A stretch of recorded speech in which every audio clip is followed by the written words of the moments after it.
मैं दोनों लोगों के बीच में तुलना करूँ कि नरेंद्र मोदी और राहुल गांधी में किसका साल रहा 2025? देखिए, 2025 मैं समझूंगा कि गुजरात भाजपा और पॉलिटिकल इंडिया की जोड़ी नंबर 1 कर रहा है। मो शाह, अगर राजनीतिक दृष्टिकोण से देखें, क्योंकि 2024 में एक तरह से सवाल उठ रहा था लोकसभा चुनाव के बाद कि मोदी के प्रधानमंत्री मोदी पूरा 5 साल का कार्यकाल कर पाएंगे। कुछ लोग पूछ रहे थे आफ्टर मोदी कौन।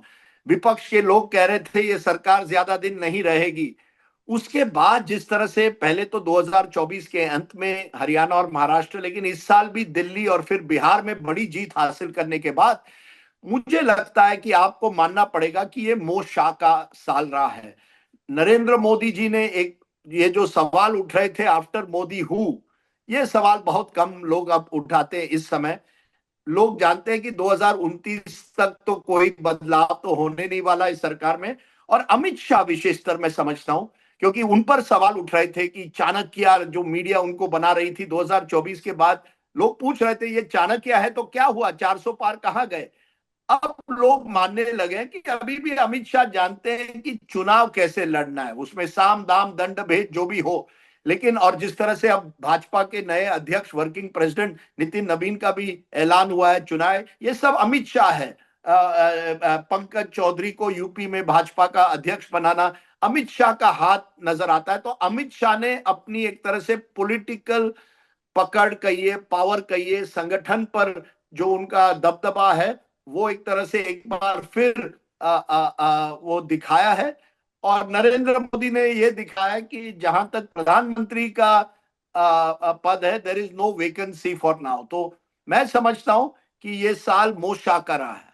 नहीं, तो जो आप बात कर रहे हैं कि मो शाह का साल रहा है और जो पहले सवाल उठ रहे थे कि मोदी जी अपना कार्यकाल भी पूरा करेंगे कि नहीं करेंगे, तो एक बात ये भी हुई कि आरएसएस और बीजेपी में भी जो संघर्ष कह लीजिए, तनाव की खबरें आती थी।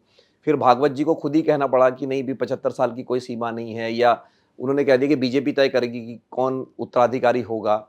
तो आरएसएस के मोर्चे पर भी बीजेपी तो भारी पड़ी इस साल। जी हाँ और ना। देखिए, पर्दे के पीछे बहुत कुछ, एक क्या कहते हैं, एक ज्वालामुखी की तरह बहुत कुछ हो रहा है। कई लोगों से अगर आप प्राइवेटली पूछे तो वो या तो नाराज हैं या दुखी हैं। उनको लगता है कि सभी सत्ता जो है 2 या 3 लोगों में केंद्रित है। ये आरएसएस के लोगों से भी अगर आप पूछे तो वो भी कहते हैं कि ये सत्ता का एक तरह से जो केंद्रीकरण हो रहा है वो पार्टी के लिए अच्छा नहीं है। लेकिन वो पर्दे के पीछे कहते हैं, आगे नहीं कह पाते हैं। आगे जो लोग कहते हैं वो है कि नरेंद्र मोदी जो है वो हमारे नेता नंबर 1 है। तो जो 2024 में नजर आया कि आरएसएस और बीजेपी में तनाव है और उस तनाव के वजह से कुछ शायद यूपी जैसे राज्य में या महाराष्ट्र में लोकसभा में उनको सेटबैक हुआ। मुझे लगता है कि आरएसएस भी जान गया है कि इस समय नरेंद्र मोदी जी का कोई उनके सामने कोई विकल्प नहीं है। वो जान गए हैं कि जहां तक चुनावी रणनीति है, अमित शाह को आपको मानना पड़ेगा, वो एक तरह से नेता नंबर 1 बन गए हैं। तो आरएसएस ने बैकसीट नहीं ली है, लेकिन मोदी जी और आरएसएस के बीच में कुछ ना कुछ एक समन्वय एक बार फिर नजर आता है, जहां आरएसएस अपना काम करता है। और हमने देखा है चुनाव में भी पूरी तरह से बीजेपी को वो आरएसएस के कार्यकर्ता सहायता देते हैं। और ये जो इशू था कि नेता कौन बनेगा, अध्यक्ष कौन बनेगा, ये मुझे लगता है इस पर अब तय है कि मोदी शाह डिसाइड करते हैं।